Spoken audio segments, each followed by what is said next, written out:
ভাগ্য আমাকে এমন এক বয়সের কষ্টের সাথে পরিচয় করিয়ে দিয়েছে, যে বয়সে মানুষ স্বপ্ন পূরণ করে, শখ পূরণ করে, আনন্দ মেতে থাকে আর জীবনের সবচেয়ে সুন্দর মুহূর্তগুলো উপভোগ করে।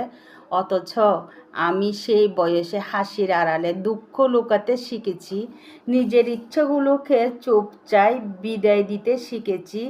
এমন কষ্ট করেছি হয়তো আমার মতো আর কেউ করেনি। কেন জানি না, ভাগ্য আমার কেন যে এরকম। ধীরে ধীরে আমি নিজেকে ভুলতে শিখে গেছি, হাসতে শিখে গেছি। কষ্ট এত প্রকার পেয়েছি, এই মায়া এই ভালোবাসা কিছুই থাকবে না যেদিন আমি নিজেকে মানিয়ে নিয়ে শেষ করে ফেলবো।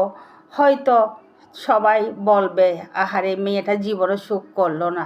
কি করি না, অনেক কষ্ট করি। এই পৃথিবীতে কষ্ট যারা করে তারা অনেক কষ্ট পায়, কষ্ট দেয়। তাই তো বলি, জীবনে কি আর কিছু সুখ পাবো না? এভাবে কাজ করে যাব? কি করব? মেয়েদের জীবনে এত কষ্ট।